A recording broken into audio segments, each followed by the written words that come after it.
नमस्कार रसिक हो, तुम्हा सर्वांचं M2G2च्या या आजच्या भागामध्ये मनापासून स्वागत। मंडळी, डॉक्टर लोकांच्या नेहमी ताजातवानं असण्याचं आपल्याला आश्चर्य वाटतं नाही? म्हणजे दिवसभरामध्ये कितीही पेशंट असोत किंवा कितीही ऑपरेशन्स होवोत, पण हे आपले नेहमी फ्रेश। मला असं वाटतं की ह्या त्यांच्या ताजेपणाचं रहस्य हे त्यांना असलेल्या एखाद्या छंदामध्ये असतं। म्हणजे कोणाला पेंटिंगचा नाद असतो, कोणाला नृत्याची आवड असते, तर कोणी संगीताचा व्यासंग जोपासलेला असतो। तर अशाच एका डॉक्टरांशी आज आपली भेट होणार आहे आजच्या या भागामध्ये। तेव्हा स्वागत करूया डॉक्टर माधुरी जोगळेकर यांचं। नमस्कार। गेली 32 वर्ष फॅमिली फिजिशियन म्हणून प्रॅक्टिस करताना लोकांचं आरोग्य सुदृढ राखणाऱ्या आणि त्याचबरोबरीने स्वतःचं सांगीतिक आरोग्य सुद्धा समृद्ध करणाऱ्या अशा या डॉक्टर माधुरीताई, कला आणि विद्या या दोन जिवलग मैत्रिणी ज्यांच्याबरोबर सदैव असतात, अशा माधुरीताईंचं मी सप्तस्वरांचा भावनिक गुच्छ देऊन तुमच्या सगळ्यांच्या वतीने M2G2च्या या दरबारामध्ये स्वागत करतो। सुरुवातीला आपण आम्हाला काय ऐकवणार आहात? ज्ञानदेव बाळ माझा हे गीत ऐकवते। ज्ञानदेव बाळ माझा सांगे गीता भगवंता,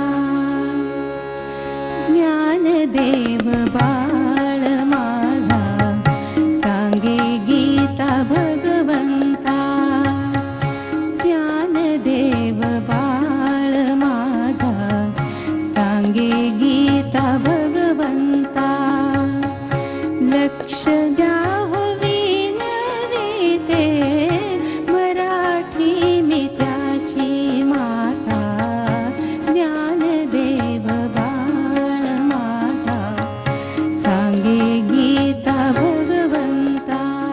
वा, अतिशय सुंदर आणि अतिशय लढीवाळ सुरांमध्ये तुम्ही हे गीत आता गायलं आणि याच्यामध्ये वारंवार बालपणाचा आणि घुंगरूवाळा वगैरे असे सगळे उल्लेख होते। तर तुमच्या बालपणात आता आपण जाऊया की नेमकं तुमच्या बालपणामध्ये अशी कोणती विशिष्ट घटना घडली की ज्यामुळे तुमच्या मनामध्ये संगीताचं बीज रुजलं?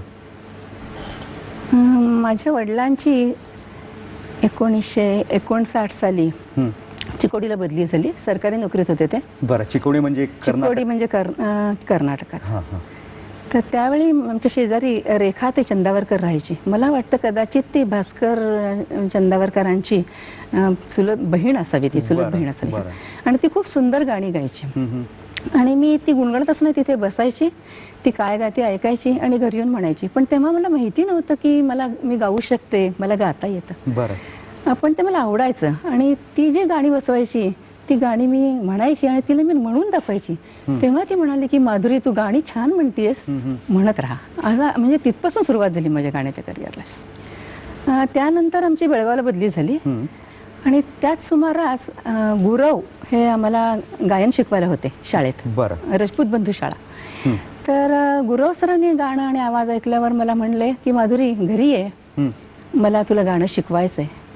म्हटलं मी येते आणि तेव्हापासून मला गायनाचे धडे गुरव सर द्यायला लागले। बरं, म्हणजे अर्थातच अभ्यासाची गोडी असणारच, कारण पुढे तुम्ही डॉक्टर झालात आणि त्याचबरोबर हा संगीताचा देखील व्यासंग होता। पण मग पुढे कधी आयुष्यामध्ये गायिका व्हायचं की डॉक्टर किंवा शैक्षणिक क्षेत्रात काही करायचं, असं द्वंद्व मनामध्ये नाही उभं राहिलं?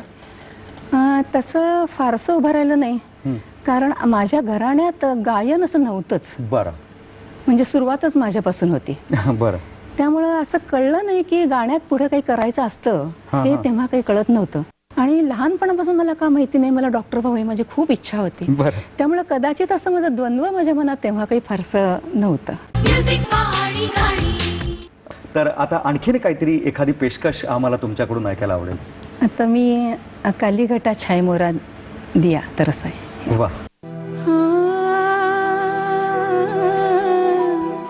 कालीघट छाय मोरा जिया तरसाय, कालीघट छाय मोरा जिया तरसाय, कैसे में कहीं कोई मिल जाए रे, कालीघट छाय मोरा जिया तरसाय, कैसे में कहीं कोई मिल जाए, बोलो किसी का क्या जाए रे, क्या जाए रे, क्या जाए, काली घट छाय मोर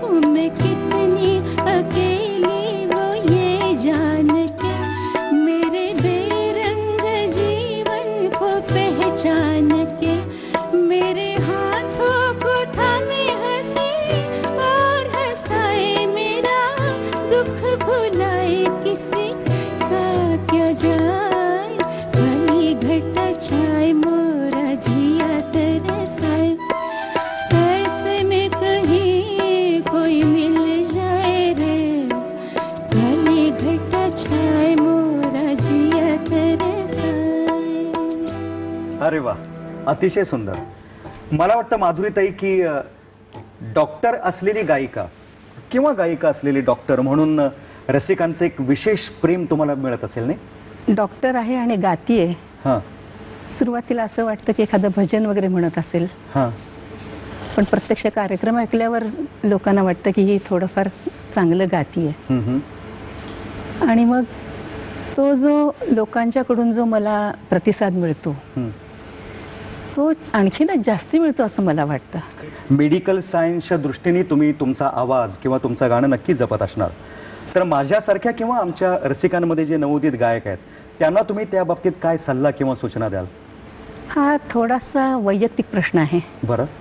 म्हणजे बारकाव्याने पाहिलं तर असं वाटतं की काहींचा आवाज सकाळी चांगला लागतो, काहींचा संध्याकाळी चांगला लागतो. बरं. व्होकल कॉर्ड्सची क्षमता प्रत्येकची वेगवेगळी असते. काहींचे पॉवरफुल व्होकल कॉर्ड्स असतात, हं. त्यांना झटकन सुरुवात होते. हं. काहींचे सॉफ्ट मृदू असतात, त्यांना ते जागेवर यायला वेळ लागतो. हं. त्याहून अति ताण व्होकल कॉर्ड्सला दिल्यावर हं. आवाज बेसूर आजूबाजूला जायला लागतो. हां. पण हे गणित प्रत्येकाने प्रत्येकाचं मांडायचं असतं हं. की आपण काय केल्याने आपला आवाज कसा चांगला बाहेर येईल. हं. थोडक्यात म्हणजे व्होकल कॉर्डला फार ताण द्यायचा नाही. हं. माफक प्रॅक्टिस नक्कीच हवी, रोजचा रियाज नक्कीच हवा. आणि रियाज करताना एक पट्टी वरच्या रियाजात आपण रियाज केला हं. तर गाताना एक पट्टी खालच्या आवाजात सुलभतेनं गाता येतं. म्युझिक मस्ती गप्पा आणि गाणी हमको लगा म्युझिक मस्ती गप्पा आणि गाणी.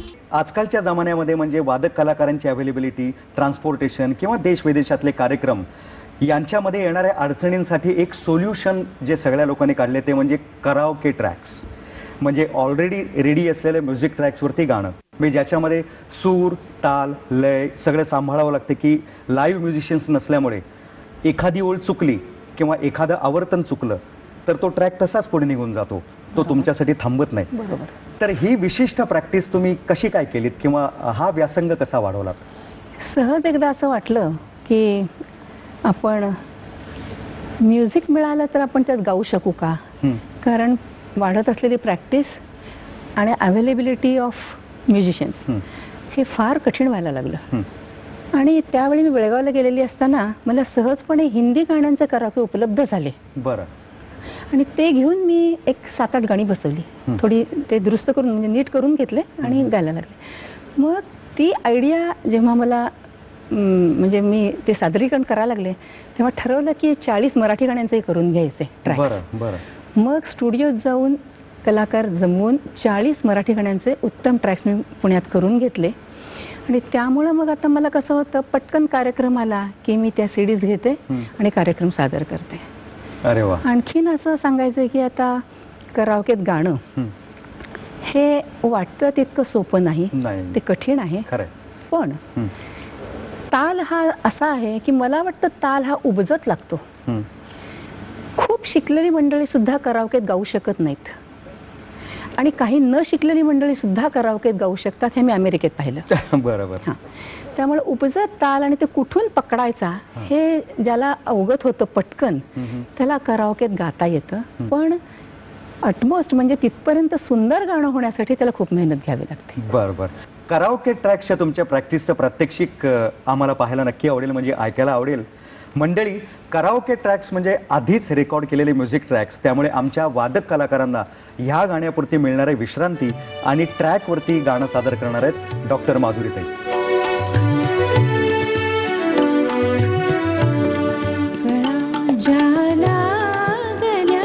जीवा मला की ईश्वरा ठाव्या कुणाला काय हो त्यांचे कुणाला काय सांगाव्या कळा ज्याला गल्या